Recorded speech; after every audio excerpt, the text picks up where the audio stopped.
চলে গিয়েছিলাম নিমতলি হাটে। প্রত্যেক বৃহস্পতিবার এই হাটটা বসে। এখানে হাঁস মুরগি, তারপর কবুতর, অনেক ধরনের পাখি এগুলোই পাওয়া যায়। চলেন তাহলে আমার সাথে আপনারা একটু ঘুরে আসুন। এই তো রেডি হয়ে দাঁড়িয়েছিলাম গাড়ির জন্য, তারপর গাড়িতে করে উঠে চলে আসলাম। এটা হচ্ছে নিমতলা ট্রেন লাইনের নিচে। তো আমি আসার পরপরই কিন্তু ট্রেনটা যাচ্ছিল, কিন্তু ভিডিও করতে পারিনি, মিস্টেক হয়ে গেছে। খুব ভালো লাগে এই মুহূর্তটা। তো এই তো ঢোকার শুরুতেই কিছু মাছ বিক্রেতা মাছ বিক্রি করতেছিল, তারপরে এদিকে ছোট ছোট হাঁসের বাচ্চাও ছিল। আমি মূলত আসছি হাঁসের বাচ্চাগুলো নেওয়ার জন্য, কিন্তু দেখুন যখন ভিডিও করতেছিলাম আমি চলে গেছি হাঁটতে হাঁটতে, খেয়ালই করিনি যে এখানে আবার হাঁসের বাচ্চা আছে।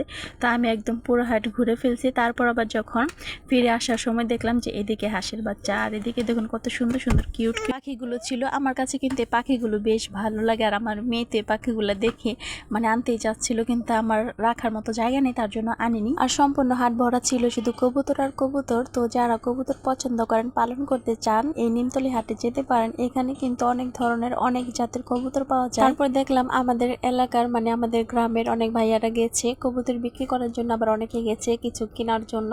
আর এদিকে দেখুন রাজহাঁস। তো রাজহাঁস আমি যেহেতু কিনবো না, তার জন্য দামটাও করিনি। আর এদিকে দেখুন কত সুন্দর সুন্দর পাখিগুলা। আমার মেয়ে তো বারবার এই পাখিগুলাই চাচ্ছিল, কারণ আমার মেয়ে আমার সাথে ছিল। লাভবার্ড পাখি ছিল, আর একটা পাখির কি যেন নাম বললো আমি ভুলে গেছি। আর এখানে একটি কিউট খরগোশ ছিল, আর একটি টার্কি মুরগি ছিল। আর এই চাচাটা বলতেছিল, নাও আমার এই ফার্মি মুরগিটাকে একটু ভিডিও করে নাও। তো কথাটা শুনে ভালোই লাগলো, যখন কেউ আসলে কিছু ভিডিও করার জন্য আগ্রহ দেয় খুবই ভালো লাগে। আর এখানে ছিল টাইগার মুরগি, আরো ছিল খাঁচার মধ্যে, সেগুলো আর কি বের করেনি, এই দুইটাই বের করে রাখছি। তো আমাকে বলতে চাপা নিয়ে যান, আমি বললাম যে না আমার দরকার নেই। আর এদিকে দেখা যায় যে ইলিশ মাছও আজকাল হাটে বিক্রি হচ্ছে হাঁস মুরগির সাথে, দেখে ভালোই লাগলো। তো এই যে আমি চলে আসছি, আমি যেগুলা নিব সেগুলার কাছাকাছি। তারপরে একটু আবার ফার্মি মোরগগুলাকে ভিডিও করে নিলাম, খুব সুন্দর লাগছিল দেখতে। আসলে যদি এগুলো মুরগি হতো তাহলে আমি নিয়ে আসতাম 2-3টা, কিন্তু এগুলো সবই আসলে মোরগ, তার জন্য আনিনি। এগুলোর কালারটা খুব সুন্দর ছিল, আর গ্রোথটাও খুব ভালো ছিল ফার্মি মুরগির জাতেরটা। তারপরে যে এখানে এক চাচার থেকে আমি এখন হাঁসের বাচ্চা নিব। হাঁসের বাচ্চাগুলো আমি 50 টাকা করে পেয়েছি, কিন্তু একটু সাইজে বড় বড় ছিল। আমি বুঝলাম না কেন দিল 50 টাকা করে। এই বাচ্চাগুলোর দামই চেয়েছিল 50 টাকা করে, আর বাড়াবেও না কমাবেও না, মানে এই দামে নিতে হবে। তো 50 টাকা করে আমি 5টি বাচ্চা নিয়ে আসলাম। তো বাসায় আসার পর সবাই বলছিল যে আরো কেন বেশি করে নিয়ে আসলাম না। তো আমি যেহেতু মেয়েকে নিয়ে গেছি, আর অনেক রোদ ছিল সেই দিন, প্রচণ্ড গরম, অস্থির হয়ে গেছিলাম। তো কি করব 5টা নিয়ে চলে আসছি। আবার ভাবছিলাম যে যদি বাসায় আনার পর যদি মারা যায়, কিন্তু না, এনে দেখলাম যে সুস্থ।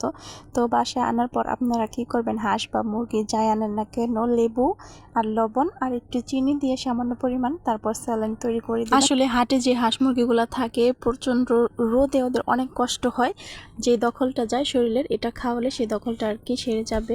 তো আমি সেই পানিটা দিয়েছিলাম, আর এখন আবার আমার ছেলে কিছু চাল দিল খেতে, আর পানি দিয়ে দিচ্ছিল। আমি একটা ছোট্ট খাঁচায় ওদেরকে রেখে দিলাম। তারপর দিন আমি আবার ওদেরকে ছেড়ে দিয়েছি, যেহেতু আমার পালানে অনেক পেনা আছে বা পানি আছে, সেখানে সাঁতার কাটতে পারবে এগুলো। বিশেষ করে পালানে এরকম পেনা হওয়ার কারণে আমি বাচ্চাগুলো কিনে এনেছিলাম। তারপর এই তো একটি খাঁচি দিয়ে আমি পেনাগুলোকে নিয়ে এখন হাঁসকে খেতে দিব। তারপর ওদেরকে ভাত বা ভাতের সাথে কুড়া মিশিয়ে দিব, আর ভাতের যে মারটা থাকে সেটাও দিয়ে দিব। তো এইভাবে আমি ওদেরকে পালন করার চেষ্টা করব। আর আপনারাও আমার নিয়মের মতো এভাবে হাট থেকে হাঁস মুরগি আনার পর সেই পানিটা দিতে পারেন লেবু দিয়ে মিশিয়ে। তো এই পর্যন্ত যারা আমার সাথে ছিলেন তাদেরকে অসংখ্য ধন্যবাদ। যারা চ্যানেলটি সাবস্ক্রাইব করেনি প্লিজ সাবস্ক্রাইব করে পাশে থাকবেন। আল্লাহ হাফিজ।